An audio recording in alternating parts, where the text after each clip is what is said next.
Magandang araw po, si Dr. Willie Ong ito. Kamusta sa lahat ng mga Pinoy sa buong mundo? Itong video ko po para to sa inyo. Pag-usapan natin tungkol dito sa topic ng mga alkaline foods tsaka alkaline water. Meron ba itong benepisyo sa katawan natin? Nakuha ko itong mga tips sa tulong din ng isang kapwa-doktor, si Dr. Russell Villanueva, isang magaling na nephrologist, sa isang lecture niya. So, ang mga alkaline foods, sinasabi nila may benepisyo sa katawan, maraming dahilan. So, sabi ng iba ay dahil naayos daw yung pH ng katawan. Pero syempre, alam naman natin na basta fruits and vegetables, ito yung mga alkaline foods, meron din itong mga vitamins, minerals, antioxidants na maganda sa katawan natin. Ito po yung ehemplo ng mga pagkain na acidic foods dito.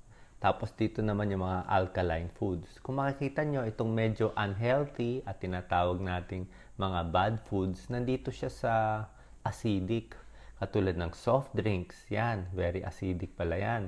Matamis na, marami ng asukal, alak, acidic din. Mga karne, kahit kaning puti, tinapay. Tapos pagdating naman dito sa kabila, ang mga mas healthy, itong mga alkaline foods.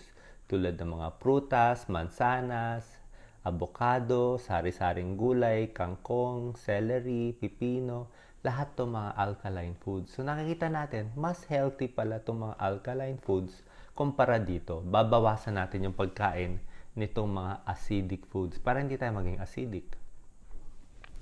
Ito po, pareho din.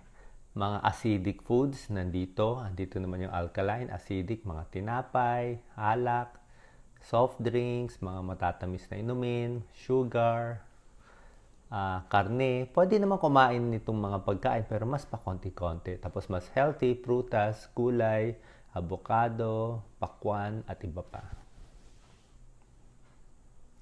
Bukod sa pagkain nitong mga alkaline foods na maraming vitamins and minerals, nakakabawas ng cancer.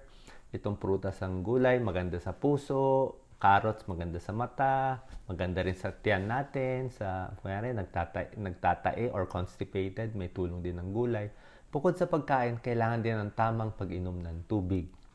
Ang tubig po, maraming benepisyo sa katawan natin. Healthy skin, nakakapayat ang tubig kasi inom ka muna ng 1-2 basong tubig bago kumain para medyo busog ka na. Pampaganda din ng balat at nakakabawas din ng mga headache.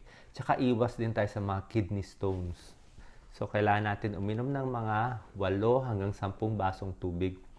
Ayon kay Dr. Russell Villanueva, mga babae, mga around 8 glasses of water a day. Pero sa mga kalalakihan, dahil mas malaki ang mga lalaki, pwede mga 10 glasses a day. Meron namang sinasabi na iba't ibang klaseng tubig.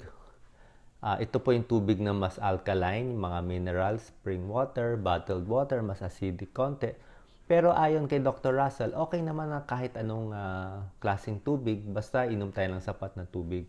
Pagdating naman sa alkaline water, hindi pa tayo tiyak kung may benepisyo o wala. Pero para sa akin, wala namang masama kung gusto nyong mag-take nito. Pagdating naman po sa tubig, ang last tip natin, hindi rin po maganda sa katawan yung sobra daming tubig. Pag sobra dami ang iniinom natin, ang nangyayari, lumalabnaw ang dugo natin. Ito ang normal. Ito po yung tubig, kulay blue. Ito yung sodium sa katawan. Pag dinamihan masyado ang pag-inom ng tubig, lalabnaw yung katawan, magkakaroon ng low sodium, pwede magkumbulsyon, sasakit ng ulo, ma-admit. Gaano karami ang sobrang dami? Siguro hanggang mga 16 glasses of water a day o 4 na litro. Pag lumampas na kayo ng 4 na litro, sobrang dami na yan. Kaya ang pinakamaganda, mga 8 to 10 glasses, dun lang tayo maglalaro. Okay? Bukod sa alkaline foods at pag-inom ng tubig, kailangan din dagdagan ng exercise, paglalakad, para maging healthy po kayo. Sana nalinawan kayo dito sa explanation ko po. God bless po.